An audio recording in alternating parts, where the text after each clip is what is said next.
Okay વિદ્યાર્થી મિત્રો, આપણો જે ટોપિક ચાલતો હતો તે હતો વોન્ટ ઓફ અવયવ.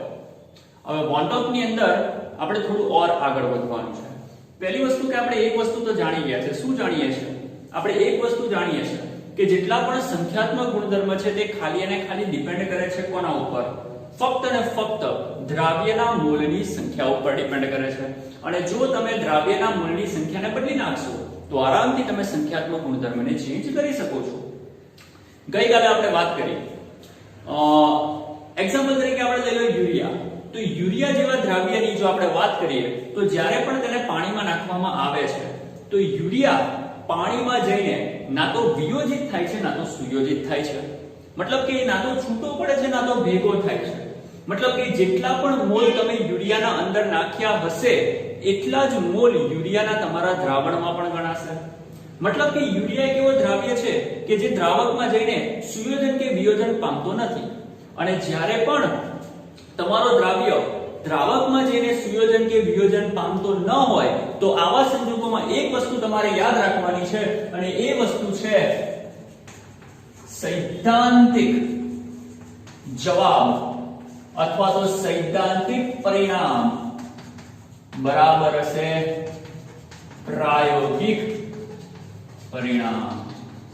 બહુ યાદ રાખજો, એકદમ કમ્પ્લીટ. જ્યારે પણ તમારો દ્રાવ્ય દ્રાવકમાં જઈને સુયોજન કે વિયોજન પામતો ન હોય, જેટલો છે એટલો ને એટલો જ રહેતો હોય, એના મોલની સંખ્યા બદલાતી ના હોય તો તેવા સંજોગોમાં સૈદ્ધાંતિક પરિણામ બરાબર પ્રાયોગિક પરિણામ થશે.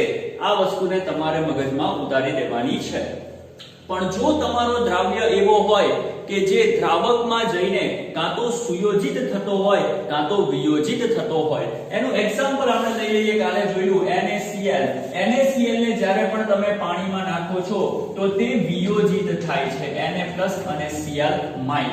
મતલબ કે જો તમે 1 મોલ NaCl નાખ્યો હશે તો દ્રાવણમાં જઈને Na+ ના પણ 1 મોલ મળશે, Cl- ના પણ 1 મોલ મળશે.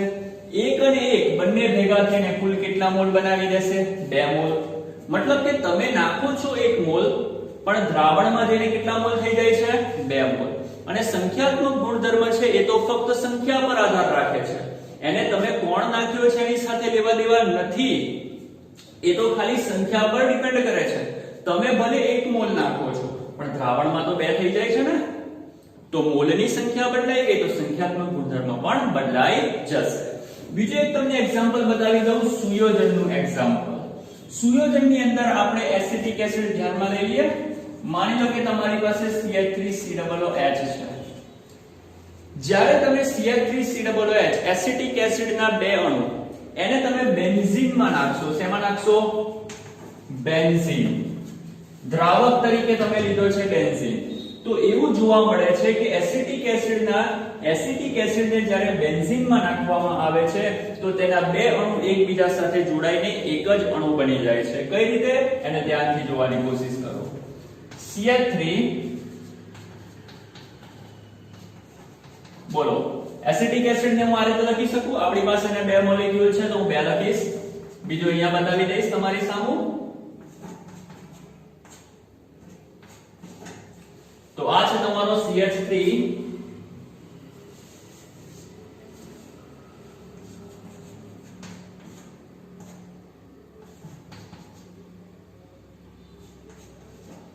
ઓકે. તો જ્યારે પણ તમે એસિટિક એસિડને બેન્ઝીનમાં નાખો છો તો તેના 2 અણુ આ રીતે પાસે આવે છે અને આ ઓક્સિજન અને આ હાઇડ્રોજન બેની વચ્ચે હાઇડ્રોજન બંધ બનશે.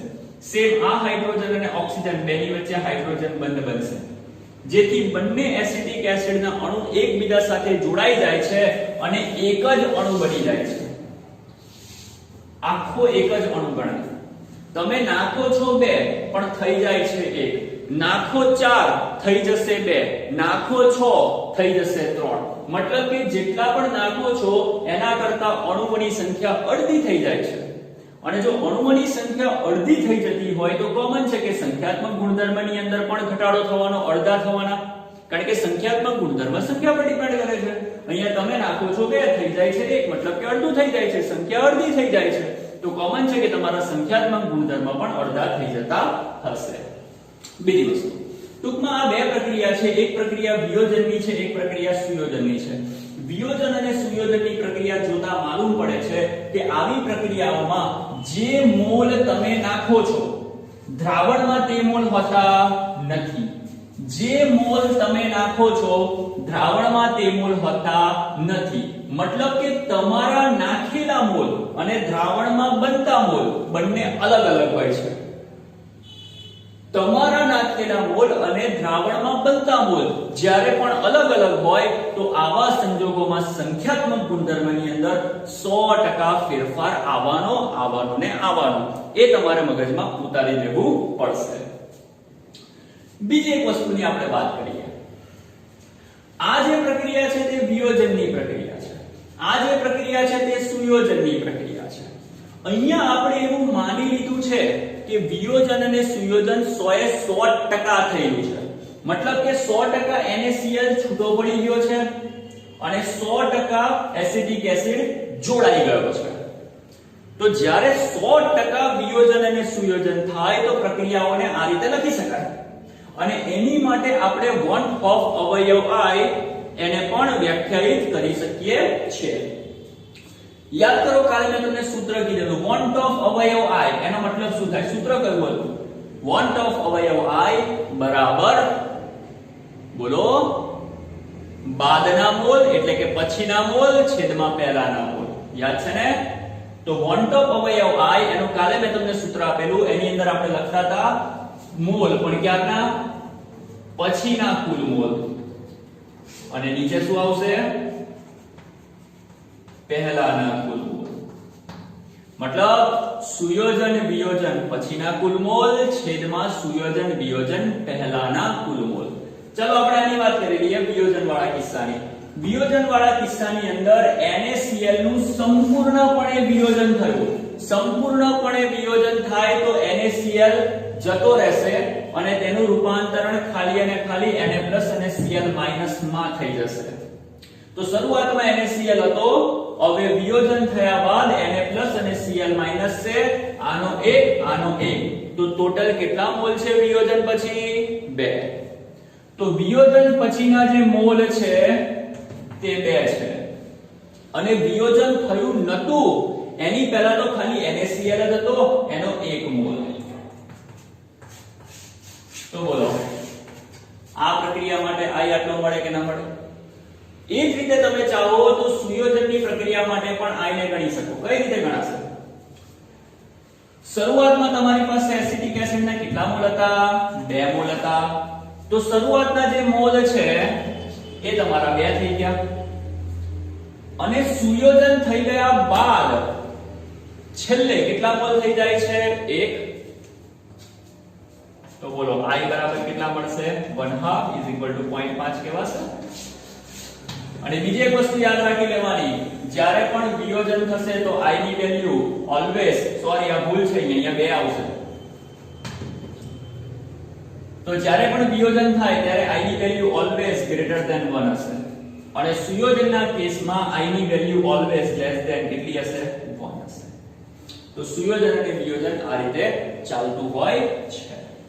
એકવાર એને નોટ કરી લો, પછી આગળ તમને બીજી માહિતી આપું છું. ઓકે, આપણે હવે એવી વાત કરીશું, એવા કિસ્સાઓની વાત કરીશું કે જેની અંદર સુયોજન અને વિયોજન 100% થતું ના હોય. સૌથી પહેલો આપણે કિસ્સો એવો લઈશું કે જેની અંદર વિયોજન થાય છે પણ વિયોજન 100% થતું નથી. એક્ઝામ્પલ તરીકે આપણે લઈ લો NaCl અને માની લો કે એમાંથી બને છે Na+ અને Cl-. પણ એવો કિસ્સો કે જેની અંદર 100% વિયોજન થતું નથી. જ્યારે પણ 100% વિયોજન ના થાય અને આવા કિસ્સામાં તમારે વોન્ટ ઓફ અવયવ I શોધવો હોય તો કેવી રીતે શોધાય? તો ચાલો આપણે એની ચર્ચા કરીએ કેવી રીતે થાય. આની માટે આપણે યાદ કરવું પડશે આપણું ગતિશીલ સંતુલન ચેપ્ટર જે આપણે 11મા માં ભણીને આવેલા છે, સંતુલન ચેપ્ટર, એને થોડું યાદ કરવું પડશે. બીજી એક વસ્તુ કે જ્યારે 100% વિયોજન થાય તો પ્રક્રિયામાં ગેવ્સ આવે આ રીતે. પણ જો 100% વિયોજન ના થાય તો આવા સંજોગોમાં પ્રક્રિયાને આપણે રિવર્સિબલ બતાવવી પડશે. તો સૌથી પહેલું સ્ટેપ પ્રક્રિયાને આપણે બતાવી દીધી રિવર્સિબલ. ત્યારબાદ જે સંતુલન ચેપ્ટરમાં આપણે કરતા હતા તે જ રીતે સૌથી પહેલા આપણે શું કરતા હતા? શરૂઆતની સાંદ્રતા. ચાલો શરૂઆતમાં આના મોલ કેટલા હશે? 1. આને લખાશે 0 0. બીજી એક વસ્તુ આપણે આ ટોપિકની શરૂઆત કરીએ એની પહેલા હું તમને લોકોને માહિતી આપી દઉં. વિયોજન અંશ અને સુયોજન અંશની. અહીંયા ધ્યાનથી સાંભળજો, હું લખું છું અને એને નોટ કરવો હોય તો કરી લેજો. આપણે વિયોજન અંશ એને શું કહીએ છીએ? આલ્ફા. વિયોજન અંશને શું કહીએ છીએ? આલ્ફા. અને આલ્ફા નો મીનિંગ સમજજો. 1 મોલ માંથી આલ્ફા નું વિયોજન. વિયોજન અંશ આલ્ફા એનો મતલબ 1 મોલ માંથી આલ્ફા નું વિયોજન. બીજી વસ્તુ, તમે ચાહો તો સંજ્ઞાને આમ તેમ કરીને ચેન્જ કરી શકો છો. આલ્ફાની જગ્યાએ કે બીટા, થીટા ગમે તે ધારી શકો છો, ડિપેન્ડ તમારા ઉપર કરે. પણ યાદ રાખજો, વિયોજન અંશ આલ્ફા તો 1 મોલ માંથી આલ્ફા નું વિયોજન. વિયોજન અંશ બીટા તો 1 મોલ માંથી બીટા નું વિયોજન. વિયોજન અંશ x તો 1 મોલ માંથી x નું વિયોજન. ઓકે, તો આ સેન્ટેન્સ ને મોડે કરજો. એ જ રીતે હું તમને કહી દઉં સુયોજન અંશ.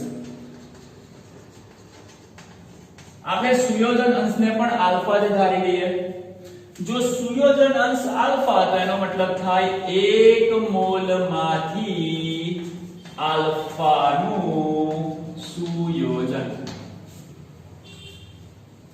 વિયોજન અંશ આલ્ફા અને સુયોજન અંશ આલ્ફા બંનેના મીનિંગ એક સરખા જ છે. વિયોજન અંશનો મતલબ 1 મોલ માંથી આલ્ફા નું વિયોજન અને સુયોજન અંશનો મતલબ 1 મોલ માંથી આલ્ફા નું સુયોજન. એને ખાસ યાદ રાખજો. એમાં આપણે ધ્યાનમાં લઈશું પ્રક્રિયકના 1 મોલ. ઓકે, આને યાદ રાખજો. હવે અહીંયા આવી જાઓ. આ કિસ્સામાં શરૂઆતમાં NaCl ના મોલ 1 અને શરૂઆતમાં આના મોલ 0. પછી આપણે વાત કરીશું સંતુલન સમય. યાદ કરો, માની લો કે સંતુલન સમયે NaCl નું આલ્ફા જેટલું વિયોજન થયું. કેટલું વિયોજન થયું? આલ્ફા જેટલું વિયોજન થયું. જો NaCl નું આલ્ફા જેટલું વિયોજન થાય તો 1 આલ્ફા થઈ જશે. બીજી વસ્તુ, જો NaCl ના એક અણુનું વિયોજન થાય તો Na કેટલા મળે? 1. તો આલ્ફા નું વિયોજન થાય તો Na કેટલા મળશે? આલ્ફા. એવી રીતે એક NaCl એને તમે તોડો તો Cl કેટલા મળે? 1. તો આલ્ફા ને તોડો તો Cl કેટલા મળે? આલ્ફા. તો સંતુલન સમયે એટલે કે અંતે, સંતુલન સમયનો મતલબ થાય પછીની વાત, અંતિમ પરિસ્થિતિની વાત. તો સંતુલન સમયે NaCl ના મોલ કેટલા બચ્યા? 1 આલ્ફા. આના કેટલા? આલ્ફા. આના કેટલા? આલ્ફા. તો સંતુલન સમયે એટલે કે અંતિમ પરિસ્થિતિમાં કુલ મોલ, અંતિમ કુલ મોલ કેટલા લખાય? 1 alpha plus alpha plus alpha. અને શરૂઆતના કુલ મોલ 1 + 0 + 0 = 1. અને આપણે બધા જાણીએ છીએ કે 1 તરફ અવયવ i બરાબર શું થાય?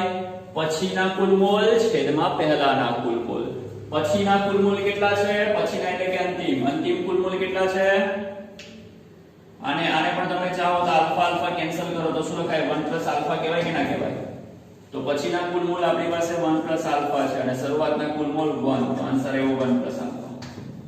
તો આ રીતે જ્યારે પણ તમારા દ્રાવ્યનું 100% વિયોજન ના થતું હોય તો આવા કિસ્સાઓમાં તમે I ને ગણી શકો છો. આની આગળ આપણે 100% વિયોજન જોયું. આ મેં તમને બતાવ્યું 100% વિયોજન ના થતું હોય ત્યારે I કેવી રીતે ગણવું. એવી જ રીતે હું તમને બતાવવાની કોશિશ કરીશ સુયોજનનો કેસ. કયો કેસ? સુયોજન. સુયોજનની અંદર આપણે હમણાં જોયું તે રીતે એસિટિક એસિડનું જ ઉદાહરણ લઈશું. અને મેં તમને બતાવેલું કે આપણી પાસે એસિડિક એસિડના બે અણુ હતા CH3COOH અને એ બંને એકબીજા સાથે જોડાઈને એક થઈ ગયેલા. હવે દર વખતે એટલું લાંબુ લખવાની જરૂર નથી એટલે આને શોર્ટ શોર્ટમાં લખી નાખીએ CH3COOH twice. આનો મતલબ કે બે અણુ જોડાઈને કેવા થઈ ગયા છે એક CH3COOH twice. એનો મતલબ કે બે CH3COOH એસિટિક એસિડના બે અણુ એકબીજા સાથે જોડાઈ ગયેલા છે અને એક અણુ બની ગયો છે. ઓકે, હવે આની માટે આ પણ એક એવી પ્રક્રિયા છે કે જેની અંદર 100% સુયોજન થતું નથી. જો 100% સુયોજન થઈ જતું હોય તો શું?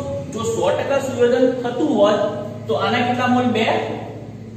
શરૂઆતમાં આના કેટલા મોલ? 0.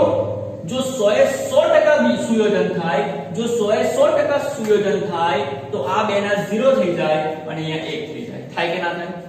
જો 100% સુયોજન થાય તો. પણ અહીંયા 100% સુયોજન થતું નથી. તો આવા કિસ્સામાં આપણે શું કરીશું? રીત તો એ રહેશે શરૂઆત. હવે શરૂઆતમાં એસિટિક એસિડના મોલ કેટલા દેખાય છે? 2 દેખાય છે. પણ હું અહીંયા 2 નહીં લખું, હું અહીંયા 1 જ લખીશ. તમે કહેશો કે કેમ ભાઈ દેખાય તો 2 અને કેમ 1 લખો છો? તો ધ્યાનથી સાંભળો. આપણે શું કીધું? સુયોજન અંશ આલ્ફા. સુયોજન અંશ આલ્ફાને વ્યાખ્યાયિત કરવા માટે ધ્યાનમાં કેટલા મોલ લઈએ છે? 1 મોલ. સમજ પડી? જો 1 મોલની વાત કરશો તો આલ્ફાનું સુયોજન ગણાય. પણ જો ભૂલથી તમે 1 ના 2 મોલ લખ્યા તો તમારે 2 આલ્ફાનું સુયોજન કરવું પડશે. 1 મોલમાંથી આલ્ફાનું સુયોજન ગણાય તો 2 મોલમાંથી 2 આલ્ફાનું સુયોજન ગણાય. એટલે સરળતા ખાતર આપણે એક જ રીત અપનાવી લઈશું અને યાદ શું રાખવાનું? ભલે ગમે તેટલા મોલ હોય, આપણે શરૂઆત 1 મોલથી જ કરવાની અને સુયોજન અંશનો મીનિંગ શું? 1 મોલમાંથી આલ્ફાનું સુયોજન. હમણાં સમજ પડશે. ખાલી જોવો, અહીંયા કરવાનું બહુ ઈઝી છે. ખાલી જોવો અહીંયા. ભલે અહીંયા 2 મોલ છે પણ હું તો લખીશ 1 જ મોલ. શરૂઆતમાં તો 0 હશે. હવે વાત કરો સંતુલન. ચાલો માની લો 1 માંથી કેટલાનું સુયોજન થયું? સુયોજન અંશ કેટલો હશે? આલ્ફા. તો 1 માંથી કેટલાનું સુયોજન થયું? માની લો આલ્ફાનું. તો 1 - આલ્ફા કહેવાશે. આલ્ફાનું સુયોજન થઈ ગયું. હવે બીજી એક વસ્તુ ધ્યાનથી જોજો. આ 2 અણુ હોય, એસિટિક એસિડના 2 અણુ, તો અહીંયા કેટલા અણુ થઈ જતા હતા? 1. 2 અણુમાંથી અહીંયા કેટલા અણુ થઈ જાય છે? 1. મતલબ કે 2 હોય, મતલબ કે 2 નું સુયોજન થાય, 2 નું સુયોજન થાય તો 1 મળે. તો અહીંયા કેટલાનું સુયોજન થયું છે? આલ્ફાનું. 2 નું સુયોજન થાય તો 1 મળે. તો આલ્ફાનું સુયોજન થાય તો કેટલા મળે? આલ્ફા બાય 2 મળે કે ના મળે? ના સમજ પડે તો પેલું યાદ કરો, પદ મુકતા હતા ને, બધું કરતા હતા ને. 2 નું સુયોજન થાય તો 1, તો આલ્ફા 1 કેટલા? આન્સર આવ્યો આલ્ફાના છેદમાં 2. થાય કે ના થાય? ફરીથી શરૂઆતમાં આના મોલ કેટલા થયા? 1. આ તો 0 છે. હવે 2 મિનિટ અટકો. આપણે સુયોજન અંશને શું કહીએ છીએ? આલ્ફા. તો ધારણા કરો કે આનો પણ સુયોજન અંશ આલ્ફા છે. સુયોજન અંશ આલ્ફા હોય તો સંતુલનને લખી શકીએ આપણે કે ધારો કે 1 મોલમાંથી આલ્ફાનું સુયોજન થયું, 1 મોલમાંથી માઈનસ થયો આલ્ફા. બરાબર? સુયોજન કેટલાનું થયું? આલ્ફાનું થયું. હવે થોડું વિચારો. 2 નું સુયોજન થાય તો 1 મળે. 2 એસિટિક એસિડનું સુયોજન થાય તો 1 અણુ મળે. તો 2 ના સુયોજને 1 અણુ મળે. તો આલ્ફાના સુયોજને કેટલા અણુ મળે? 2 પર 1. આલ્ફા એ કેટલા? આલ્ફા બાય 2 તો મળી ગયું. હવે આના પરથી આપણે આરામથી I શોધી શકીએ. સૂત્ર બોલો. I બરાબર અંતિમ સમયના કુલ મોલ છેદમાં પ્રારંભિક સમયના કુલ મોલ. હવે અંતિમ સમયે મોલ કેટલા છે? અંતિમ સમયે તો આ જ 2 છે.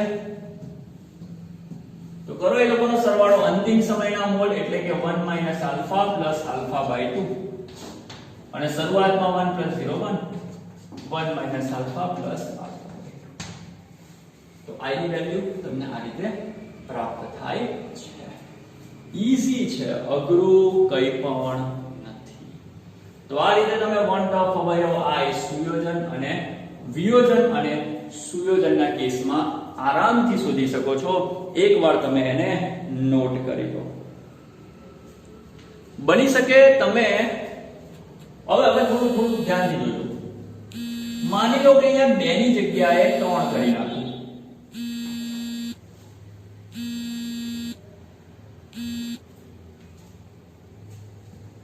માની લો કે પ્રક્રિયાને હું બીજી લઉં છું, ધ્યાનથી જોજો. માની લો કે અહીંયા 3A ના અણુ છે અને 3A ના અણુ એકબીજા સાથે જોડાઈને એક જ અણુ બનાવે છે, અને A3 કહેવાય. આની જગ્યા પર મેં A લઈ લીધો, અહીંયા મેં 3 કરી નાખ્યા, આની જગ્યા પર A અને અહીંયા 2 ના 3 થઈ ગયા. અહીંયા 2 જોડાતા હતા એક અણુ બનતો તો, અહીંયા 3 જોડાઈને એક અણુ બનાવે છે. આને ડાયમર કહેવાય, આને ટ્રાઇમર કહેવાય. આની માટે શરૂઆતની પરિસ્થિતિ શું હશે? 1 0. અને એની માટે સંતુલન પરિસ્થિતિ કઈ હશે? 1 - આલ્ફા. બરાબર. તો અહીંયા શું આવશે? α/3. 2 જોડાઈને 1 બનાવે છે તો α/2. અહીંયા 3 જોડાઈને 1 બનાવે તો α/3. એવી રીતે તમે માની લો કે તમારી પાસે 5A છે અને રિવર્સિબલ ગિવ્સ કરીને A5 થઈ ગયું. શરૂઆતની પરિસ્થિતિ 1 0, અહીંયા 1 - આલ્ફા, અહીંયા શું આવશે? α/5. છે કે નહીં? ઈઝી છે. એવી જ રીતે હવે તમે માની લો કે તમારી પાસે પ્રક્રિયા છે Na રિવર્સિબલ ગિવ્સ An. તો આની માટે શું થશે? બોલો. n મોલ 0, 1 મોલ 0, અહીંયા 1 - આલ્ફા અને અહીંયા આવશે α/3. n મોલ માટેની પ્રક્રિયા છે. આ પ્રક્રિયા માટે I લખવું હોય તો શું લખાય? અંતિમ મોલ એટલે કે આ બેનો સરવાળો 1 - આલ્ફા α/n અને છેદમાં 1 + 0 1. સિમ્પલ છે, એકદમ ઈઝી. કે તમે અહીંયા ઓર વધારે આગળ સાદરૂપ આપવાનું છે. ધ્યાનથી જોજો. આને ઓર આગળ સાદરૂપ આપો શું બની શકે? I બરાબર 1, આ માઈનસ એઝ ઇટ ઇઝ તેનાથી રાખો, અથવા તે કામ કરો, લખાય આ રીતે, લખાય ને 1, આ પ્લસ તેનાથી આલ્ફા ને કોમન કાઢી લો, 1/n - 1, આ I એઝ ઇટ ઇઝ તેનાથી, I એઝ ઇટ ઇઝ તેનાથી વત્તા 1 સામે આવે તો ઓછા 1 બરાબર કરીને આલ્ફા 1/n - 1, I - 1 છેદમાં 1/n - 1 is equal to alpha. તો સુયોજન અંશ આલ્ફાનું સમીકરણ આપણને મળી ગયું. આ છે સુયોજન અંશ આલ્ફાનું સમીકરણ. તો સિમ્પલ મેથડ છે, એકવાર એને ધ્યાનથી તમે ચેક કરી લો.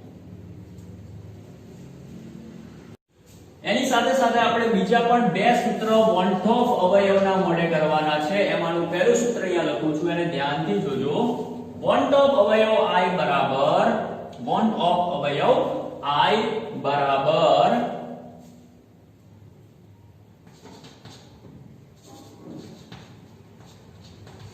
સંખ્યાત્મક ગુણધર્મનો